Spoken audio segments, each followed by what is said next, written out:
everybody. Good morning, good afternoon, wherever you may be calling in from. My name is Edgar Villanueva. My pronouns are he, him, and his, and I have the honor of serving as the CEO of Decolonizing Wealth Project and Liberated Capital, our fund. I'm speaking with you today from New York City. This is the unceded territory of the Lenape people. We're really excited today to provide some information about our organization and this special funding opportunity through our Case4Reparations fund. Before we jump in, I want to just do some quick introductions of some other DWP folks who are on the line. So you see our team, the folks who are here, as well as some our partner from Just Fund. I'll start. Trisha, do you want to come on and just say hello? Hi, everyone. I'm not sure why it says Edgar, but my name is Trisha Levesque, and I am not Edgar. I'm Trisha, and I'm the managing director, of Decolonizing Wealth Project and Liberated Capital. I've been supporting the organization in this capacity, give or take, since 2020. So it's been really exciting to see our work in reparations grow. Helped produce the conference here in Atlanta, where I'm based, earlier this year in June, and just really excited for all that's to come. So thanks for joining us today. Vanessa? Trisha. Thanks so much, Trisha. Good morning or good afternoon, everyone. I am Vanessa Thomas, and I am the Director of Global Programs. I'm based in Accra, and I've been working with the DWP team for 2 years now. So really happy to be here and to talk with you all about this exciting program. And over to you, Katie. Thanks, Vanessa. Hi, everyone. I'm Katie Branch. I'm our Director of Customer Experience here at Just Fund, the portal you'll be using to apply for this fantastic funding opportunity. I use she, her pronouns. I'm based in New Orleans. And if I can answer any questions, please feel free to drop them in the chat. I'm here and ready to help.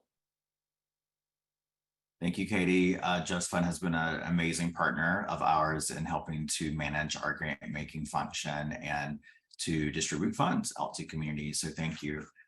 We have other folks on the call. I don't know if they can actually speak because I think they're signed in as participants, but Amber Banks is our new VP of Programs. You'll see her name on the list there. And Carlos Rojas Alvarez is our Director of Strategic Initiatives at Decolonizing Wealth Project. So if you see those names, those are other colleagues here, and we are all here very passionate about this issue of reparations and advancing a culture of repair in the United States for our communities. So thanks all for being here. If you're not familiar with DWP, our mission is here on the screen. We envision a world where racial equity has become a societal norm, and new systems and ways of being ensure that everyone can live our best lives, thrive in their cultures, and bring about healing from generations of colonial trauma.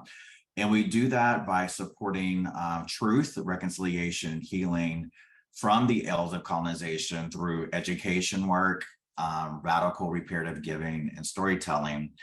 I'm going to tell you a little bit more about our organization, and then we are going to dive into this funding opportunity and answer any questions that you all may have about this work and the opportunity to receive support. So just a little bit more about our work at DWP.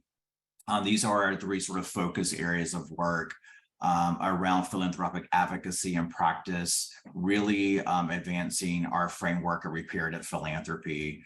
And we do that through advocacy and outreach and all types of educational programs. And we also, of course, house Liberated Capital, which is an Indigenous and Black-led philanthropic infrastructure and donor community vehicle that we use to redistribute wealth.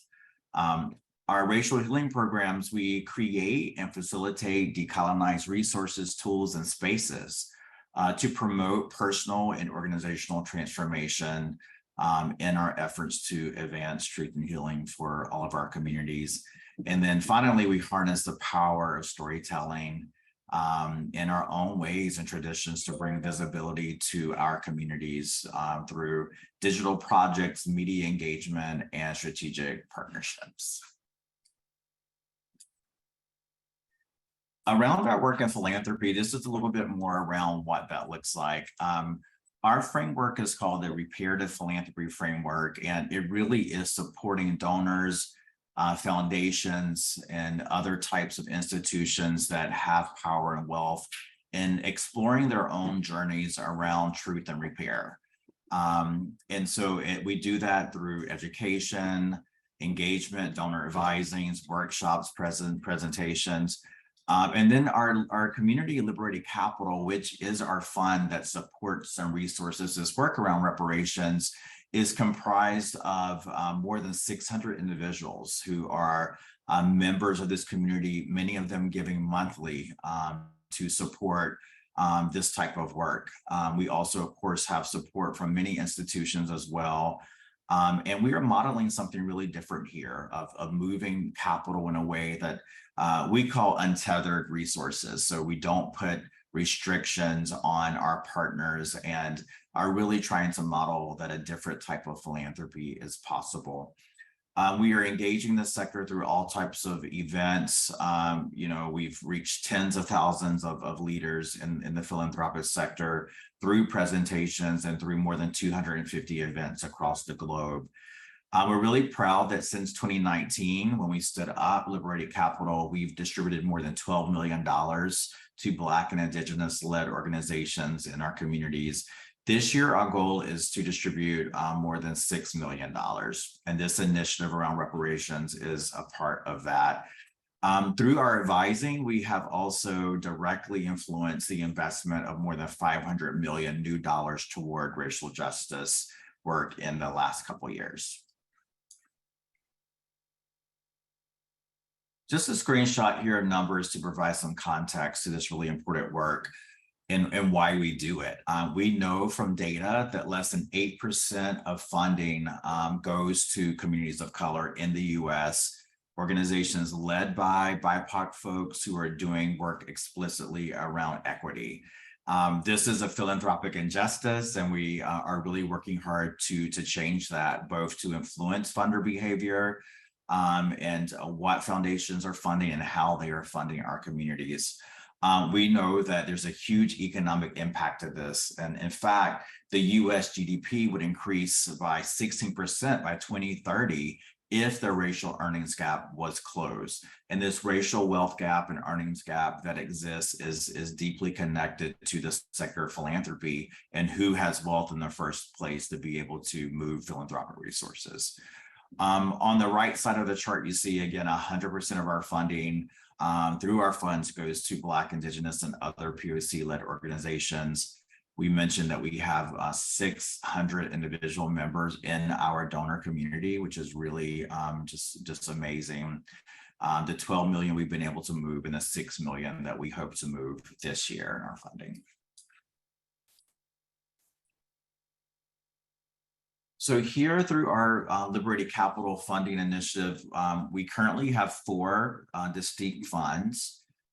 We are in the process of launching a new fund that's focused on truth and healing for Native Americans across the US, connected to a campaign to address and create a Truth and Reconciliation Commission.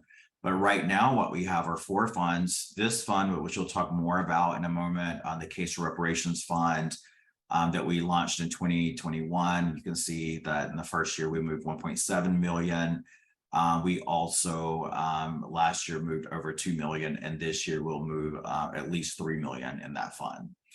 We have a second fund called the California Truth and Healing Fund that specifically supports California tribes, as well as California Native-led organizations who are engaged in truth and healing work. We have an Indigenous Earth Fund. An RFP will come out for that next round of funding shortly, that is supporting Indigenous leaders and organizations who are building political power and leading campaigns to address climate change and conservation in the US. And then finally, we have a fund focused on farmers, food and land justice, that has moved $1 million, and we just put out another round of funding around $1 million this year. So just to give you the sort of the spectrum, everything we do with our funding at Liberated Capital is centered and grounded in racial and economic justice, and we aspire to be movement-led and movement-aligned in all of these efforts.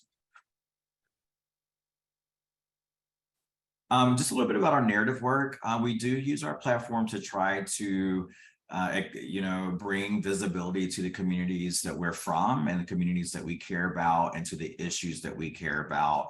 We believe in the power of storytelling and culture change. We've invested in some films that are under development as we speak, as well as just using our platform and engagement with media to advance conversations. And we've been really particularly successful with that around contributing to this conversation around reparations in the US. We had nearly 1 billion media impressions just recently over the last year that really focused on our work to shift philanthropic practice and on our work around reparations and repair in this country. So it's just a big part of it. We try to move money and we try to have a big platform and microphone to speak about the work that we do and the work of our partners as well. Some of that work comes about through, key partnerships with media organizations. Here's a couple here that we share as an example. The story of wealth is a film that we're investing in that will tell the story of how wealth was accumulated in this country and the need to shift that and to use money differently. We work with groups like Native, the Native American Media Alliance have been partners of ours and really trying to support Indigenous storytellers and to create content that is focused on our communities. We also are in the process of creating more of our own content as a group of storytellers here at DWP. We also engage with a number of brands.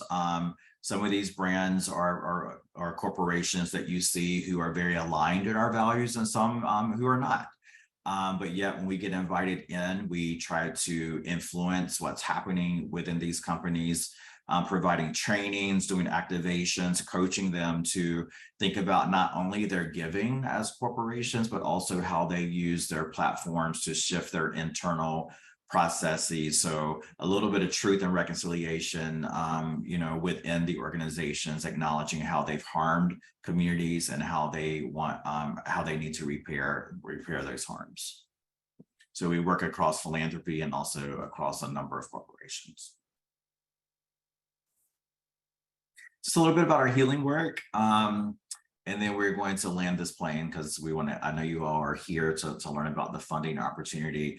But we deeply believe in the power of healing and that money can be moved as medicine to help facilitate healing by focusing resources on where the hurt is the worst. But we also create a number of spaces in community and online to help support folks on their healing journey.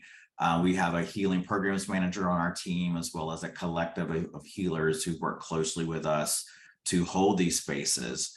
And we've had more than 300 grant makers and other community leaders to participate in our healing work. So we invite you, if you're not subscribed to our newsletter, you can go to our website, our social media, where we promote all of these opportunities for you all to engage in healing work.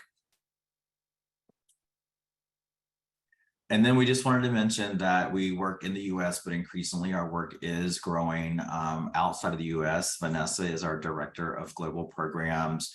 Our work has been focused in the UK, in Mexico, and Brazil, and increasingly in other parts of Latin America. And then just kind of turning our attention back to reparations, we just want to share why we care about this work.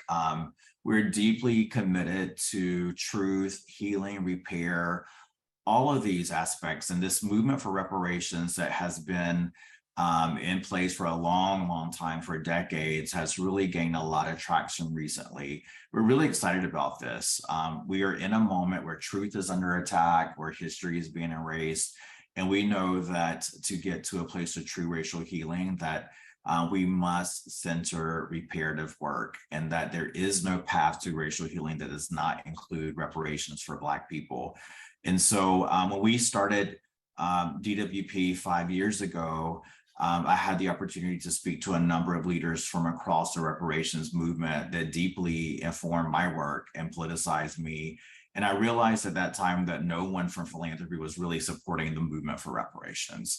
And so our very first fund that we stood up was a fund focused on supporting that movement because of the importance. And we're really excited to see the traction in the movement. And over the last couple of years, there's reparations work happening in all 50 states. And of course, nationally, right now, we're seeing unprecedented sort of attention and traction around HR 40, as well as the resolution from Cori Bush, the Reparations Now work. And so we're really excited to be a part of this movement and to be able to support partners who are on the front lines of really leading these changes.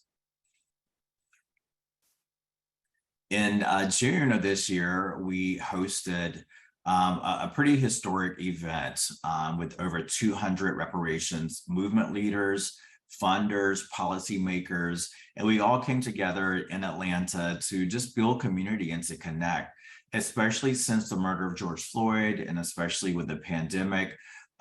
Both this movement has grown and there have been limited opportunities to come together in person. This was a very catalytic moment for the movement. And it was there that DWP announced our commitment to invest a minimum of $20 million over the next 5 years in this movement. And so we're here and committed, y'all. We're here, we're going to work hard to continue to resource this movement and to ensure that folks who are doing this work have what they need to continue to lead. And so with that being said, I'm going to pass this to my colleague, Vanessa, who will tell you more about the upcoming funding opportunity. Thanks. Super. Thank you so much, Edgar. And thank you everyone for kind of being here. So to get on to, I think, why a lot of you are here today, we have redistributed more than $4 million to organizations across the US who are working on, as Edgar touched on, local, regional, and national reparations campaigns and projects. And this year, we're really excited to announce that we have an additional $3 million for the current Case4Reparations grantee partners, as well as new organizations. And this is part of our commitment to investing $20 million in the movement over the next 5 years. So we'll get into some of the details of this, but overall, this funding opportunity really aims to source both the spaces and the places where reparations campaigns and projects are taking hold, providing vital funding to fuel efforts and utilize our platform as a reparations fund and field disruptor. We'll get into the details of this, but applications are due by the 31st of August, and we'll be making decisions by the end of October this year. And here's just a quick look at some of the partners that we're supporting at the moment.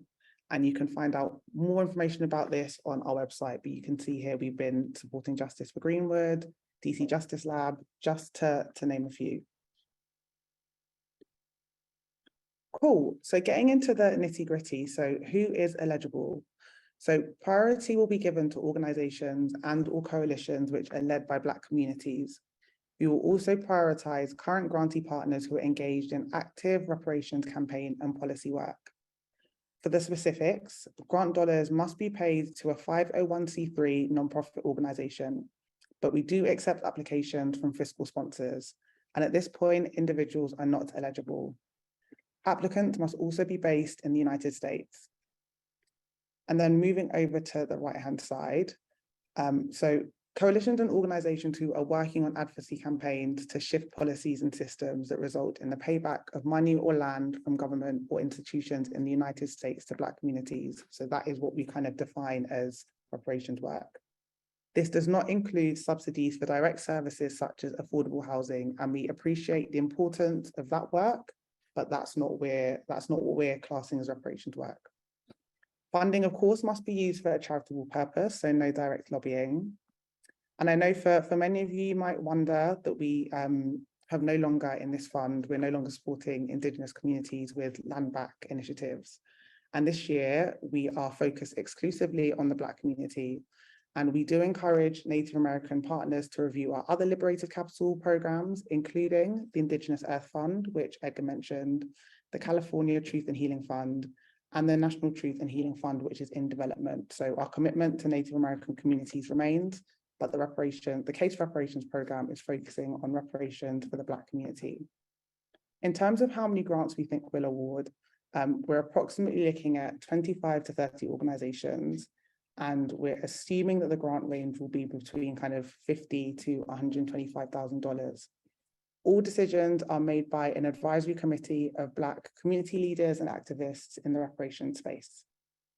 And appreciate that quite a lot of information is coming through, so don't worry, we'll have time for questions at the end. So in terms of how to apply, applications will be submitted via the Just Fund platform, and we have Katie, who is joining us from Just Fund, to answer any questions that you might have on that. Just please note, though, that existing Case4Reparations grantee partners, so this means that you received a Case4Reparations grant from us in 2022, will have a different link. So if you're a completely new organization for this work, you'll click on one link, current grantee partners, a different link. And then in terms of the questions, the reason that we partner with Just Fund is they make the process really streamlined and straightforward. So there are 4 common proposal questions. In the first question, we just ask for a proposal summary. So if you could tell us about the kind of mission of your organization, and we frame this like a tweet. So we just want a summary of what your organization are doing and what they'll do with this funding. The proposal description. So here we want some detail on what this funding is actually for. This could include the kind of A to Z or A to Z, as an American would say, of the work campaign, and just a breakdown that helps paint a really clear picture. We ask for a team description, so we want to understand your team and the partners who are delivering this work. And then financial need, we just want you to describe what you'll use the funding for. And we're not asking for a line-by-line budget breakdown, but we just want to better understand how this funding will be used. Cool. Okay, so getting more into what it looks like if you're an existing partner and what it looks like if you're new. So we've got the kind of common proposal questions. And then if you're an existing partner, we ask, and again, just to reiterate, this means that you received funding from us for Case4Reparations in 2022. So in addition to the common proposal questions, we'll ask you to provide an outline which shows the progress that you've made towards your goals, any barriers that you face in your work, and the learnings that you'd like to take into the next year. A project plan, so this is an attached document which details your goals for the next year, and then a budget for the campaign. And if you are a new organization, so you didn't receive funding in 2022 for this fund, we'll ask you what specific reparations policy or institutions you're seeking to change, and what movement building strategies you're employing, for example, base building, communications, networking, policy, etc. And then what partners or coalitions are actively engaged in your campaign. So here we really want to understand the people, the organizations, and the networks that you are delivering this work with, and the people and the organizations and the institutions that you are targeting. And then we'll also ask for your communication strategy. So want to kind of understand the communications plan that's guiding your work. And then finally, just an outline of the budget and a breakdown of the kind of leadership and demographic of your organization. And then in terms of how we work with this cohort, so we really are trying to lean into trust-based philanthropy. We will arrange periodic reflection meetings with you just to find out how your work is going and what you need from us. And this is really just to enable us to kind of share learnings within the cohort, but better understand how DWP, but more broadly, philanthropy can support you guys to do the work that's critical. Our goal is to provide vital funding to fuel efforts and utilize our platform as a reparations fund and field disruptor. And we'll work with you to kind of identify the relevant thematic workshops and trainings that will help you develop and strengthen and maximize your work. That was a lot of information. I'm going to pause, and if you have any questions, please just put them in the Q&A. Oh, I can see some who've come in, and Edgar's been answering. I'm hoping that the participants can see the questions that's we've answered there, but just in case there is one that I think is pretty significant to lift up. Currently, I think the RFP says an average grant around $50,000. And I do want to clarify, last year our grant range was from about 50 to 125K. And so that will update the RFP because I think it says grants will be 50 or something like that. So it should be a range probably of about 50 to 100K approximately. Of course, this all depends on what all comes in and the decisions made by the advisory committee. As Vanessa shared, all those decisions are made by advisors that are from leaders from the Black community and activists there. So it will likely be a range that I would say falls between 50 to 100 or so. But just to bring some clarity to that, and we'll update that language. The grant is for 1 year. At this time, we are not in a position to provide multi-year funding. We're working towards that. We do privilege our folks who we have supported last year, and in an effort to have ongoing support and relationship with those organizations that are engaged in the work of reparations. Being a previous grantee does not guarantee that you'll be funded again. You do have to demonstrate that you're actively working and leading, reparations work. Sometimes plans change or priorities change for organizations, but we do take a special look and try to prioritize those organizations to have support over the long term. And I see a question has come in about regranting opportunities, and no, so the grant should just go to your organization to kind of develop the work you're doing with reparations campaigns or projects. And I don't know if he emphasized, but it's unrestricted, so we don't kind of stipulate that it can only go on project costs or operational costs, but in terms of regranting, no. Edgar, we've had a question on, can grants be used to pay reparations directly to descendants of Black homeowners who lost their homes due to urban renewal? Good question. My sense is that type of proposal would probably not be as competitive. What we're looking for here with the limited resources that are available, what really are the most competitive or work that is prioritized is our active campaigns that are pushing and demanding of local, state, and national governments to pay reparations. So we're really looking at sort of policy level, systemic level. There are all types of reparations programs that are about getting cash into the hands of people, and we appreciate that. But we're really looking to fund movement building work that is organizing people, educating people about the opportunity to demand reparations from governments. We have funded folks who are targeting corporations and those types of other types of institutions as well, like universities. But the highest sort of priority in this moment are looking for political wins and really building campaigns to demand reparations of governments. Great, thanks, Edgar. And I promise we'll get through all of these questions. We're not answering them in any particular order, but in terms of how we engage with grantees during the year, so yes, we work to kind of develop workshops on whatever the cohort would find most beneficial. So we really try and develop this alongside you. So whether it's communication support, fundraising support, we can work together to see what the curriculum needs to look like.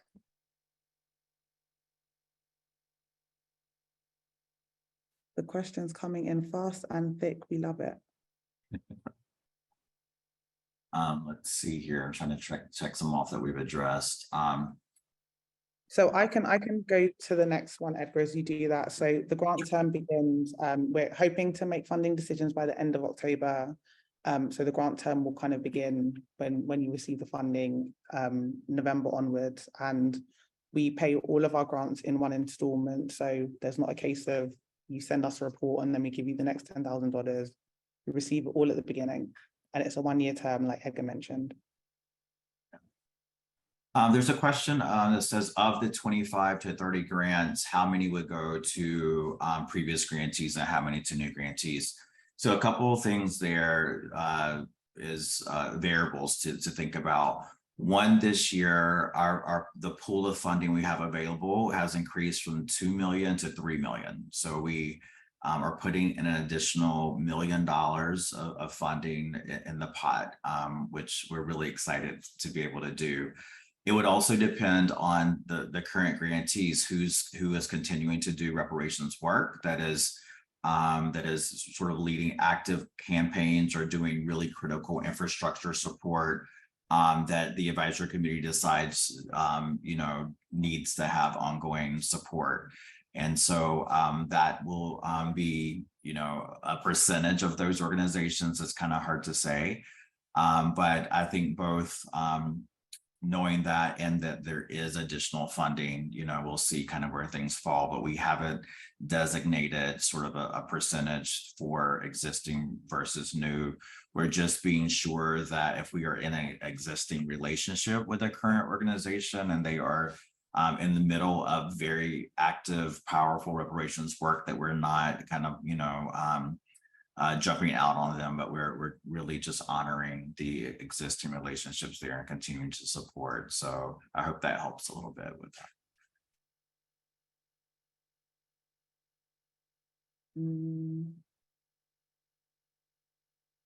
One person has asked what types of reparations work have been funded in the past and if there's a place where we can look. Yes, definitely. So check out our website. This is the 3rd year that we have been supporting reparations movement. So there you can find out all of the fantastic organizations that we've supported and see the real range. Some are focused more locally, some are nationally, but all doing really, really critical work. So please just go on our website.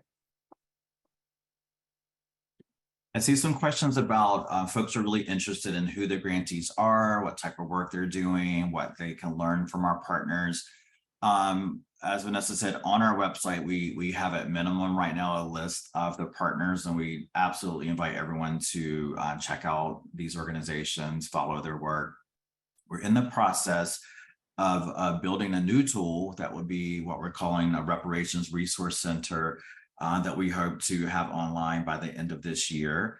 And that tool will provide a map of the ecosystem of partners who are doing this work, who are both our partners, but other organizations that have been identified as leading reparations campaigns, and will be just a resource center for folks who want to explore other organizations doing this type of work with just a bit more data and information about the types of campaigns they're leading. So there's an opportunity to learn there. The other thing that I will say is just hopefully if you're following our newsletter and social media, from time to time, we often bring partners forward to talk about their work and to share what they're learning and leading. We're in the process right now of planning a program for late September that will be open to everyone to kind of hear more about the work in California with the California Task Force and the report that came out from there. So yeah, so follow along, and we definitely create opportunities for folks to learn from our partners. Thanks, Edgar. I see a few questions about what kind of models we're looking at and if there's a preference for tried and existed or more newer ones. And just to really zoom in on the decision-making process. So we have an advisory committee of a range of Black movement leaders and social justice activists, and they're really embedded in community in this work, and they kind of make the final decisions, and there's no steer on it has to have been happening for the past 50 years and that's how they get funding. Equally, it doesn't have to be something that's just kind of been initiated recently. It's really more just talking through how you're working in community, but there's no preference on whether it's newer or older, but the decisions are made by the advisory committee.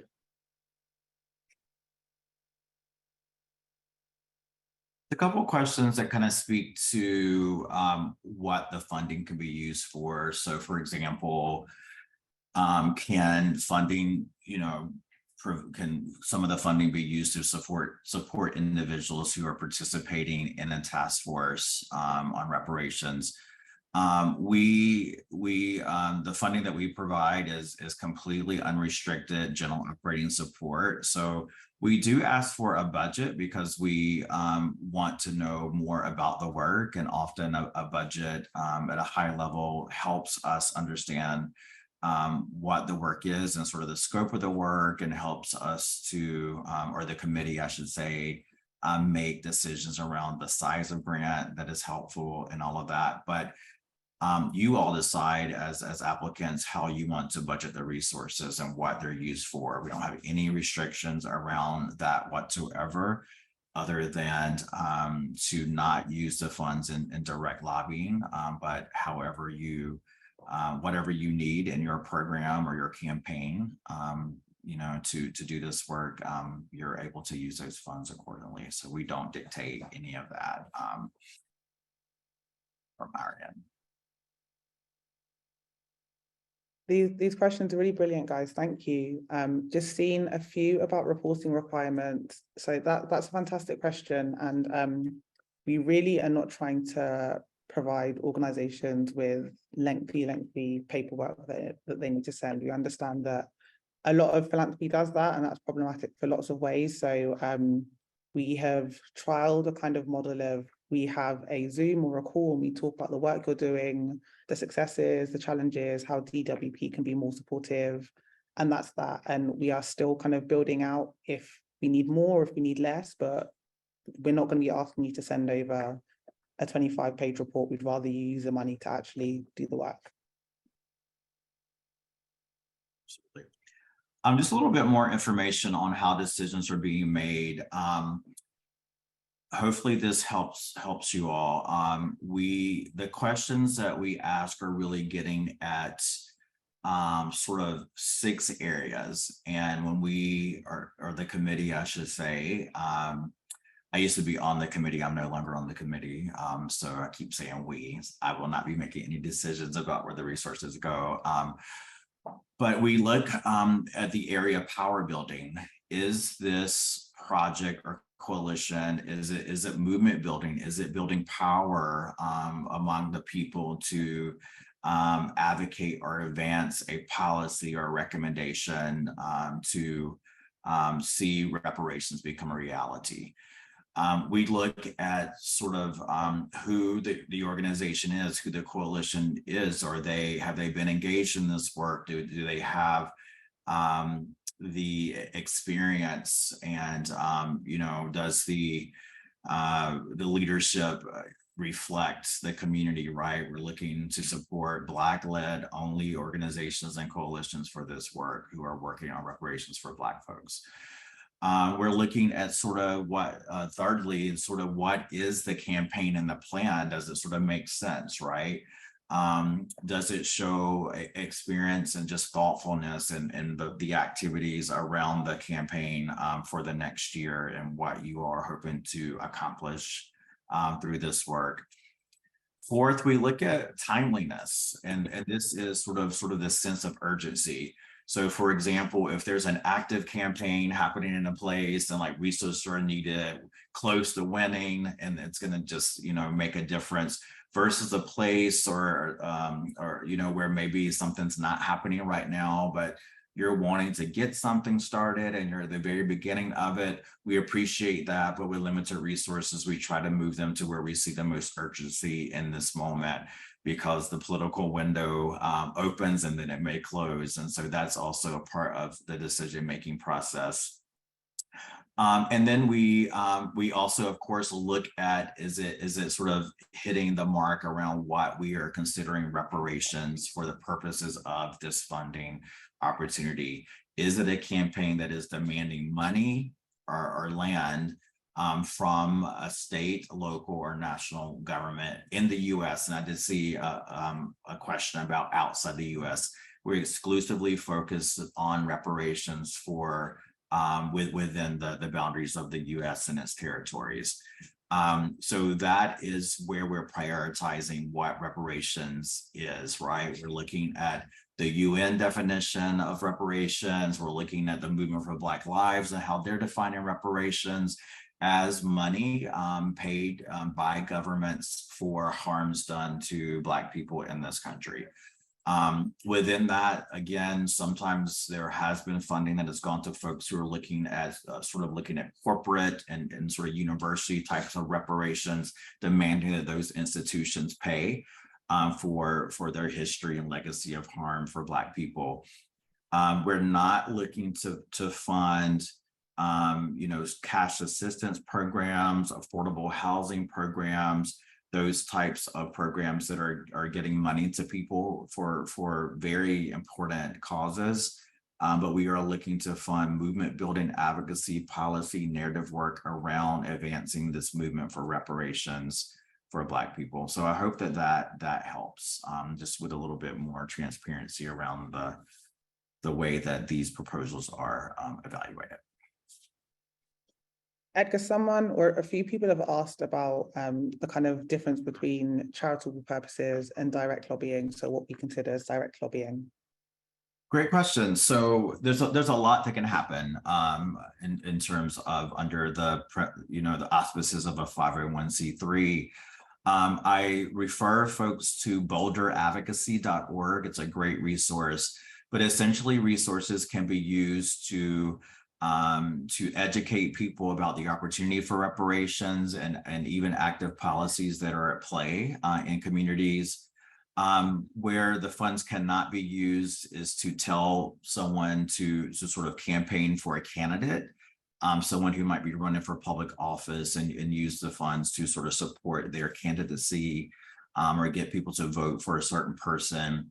Also, when legislation becomes active, say there's an active bill moving in a community to vote yes or no on reparations, the funding lobbying would be considered to have a campaign where you're telling people to vote in a particular way, right? You can tell people and encourage folks to vote or to understand what's happening and what the opportunities are, but you shouldn't be telling people how to vote on a yes or no sort of basis on active legislation or to endorse a particular candidate who's running for office. But it's pretty flexible beyond that. Super. And seeing a lot of questions on funding universities and faith-based organizations. If it's a 501c3, we absolutely can consider funding any type of organization based in those settings. But yeah, absolutely through a 501c3 organization.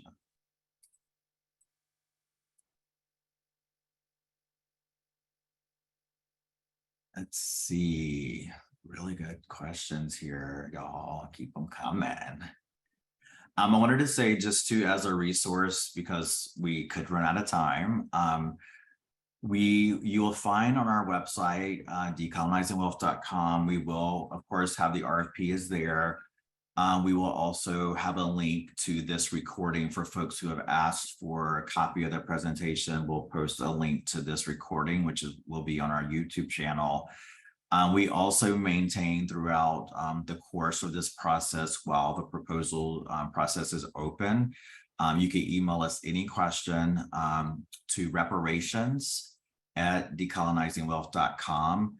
And we have a link to frequently asked questions that some that we've already populated. But as questions come in, we post the question on this document and we post a response so that everybody has access to the questions and the answers that come up from the process.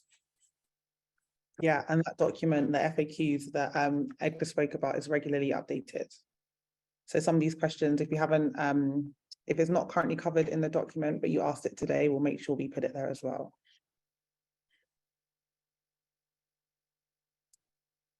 Can you advocate for HR 40 or local reparations ordinances? You can. I think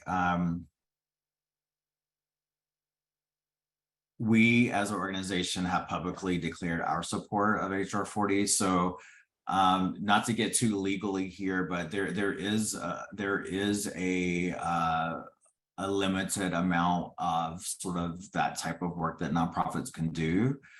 And so again, I would just where I kind of draw the line and protect my work,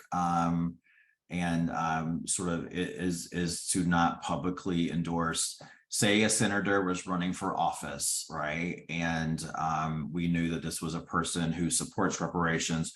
We shouldn't use philanthropic money to sort of give to their political campaign, or to do work in community that is saying vote for this person, like don't vote for the other person, vote for this person. But educating people about HR 40, encouraging people to engage in work to promote and understand and take action around that is permissible. I hope that helps a little bit. And then seeing quite a few questions on how we kind of define reparations. So education, can it be highway construction or gentrification? So Edgar, maybe you start and then I can jump in. Yeah, I encourage folks to, I think one of the best resources out there is the M4BL, the Movement for Black Lives, created a reparations toolkit.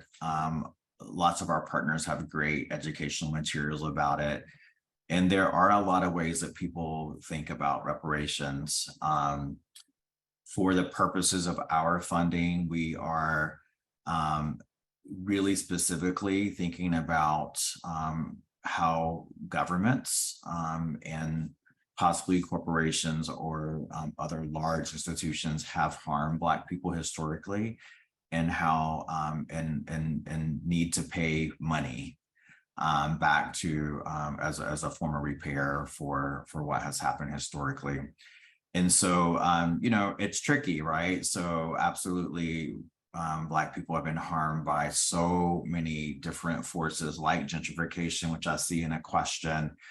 And so I think it depends, right? Think of Evanston, Illinois, that example that we have where it is very specifically tied to sort of gentrification and policies around real estate that came about in that community. And as a result of that, the local government created a program to pay money back to Black people in that community for those policies. So in that case, there was an advocacy campaign towards the local government that then paid money back for the harm. So that would be something that I think would be considered for this. A program that is just widely kind of acknowledging that gentrification has harmed and wanting to give subsidies potentially to Black families to buy homes or to support affordable housing more in sort of a social service kind of support would not be something that would be competitive in this grant process. Although obviously that's really important work, and affordable housing is an issue that is directly connected to historical policies and just white supremacy in general.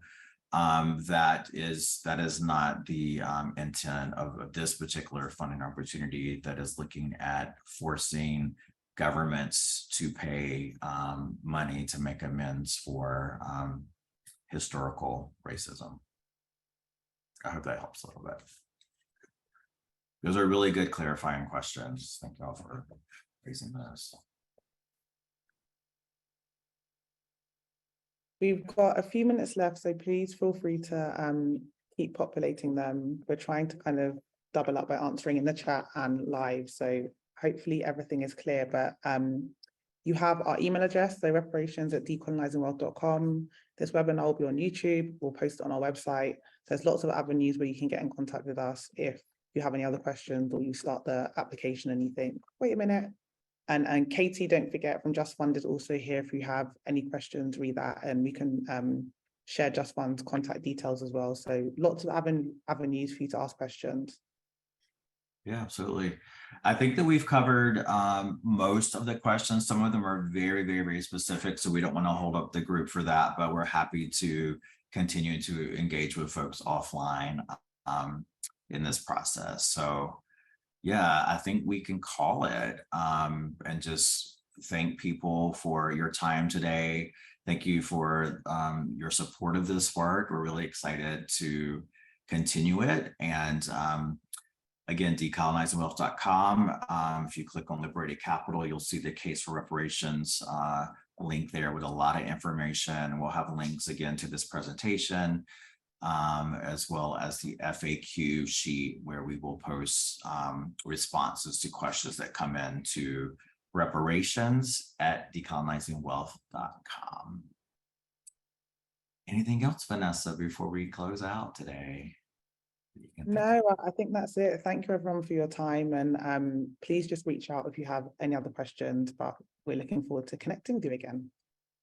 All righty. Thanks, everybody. Talk to you soon.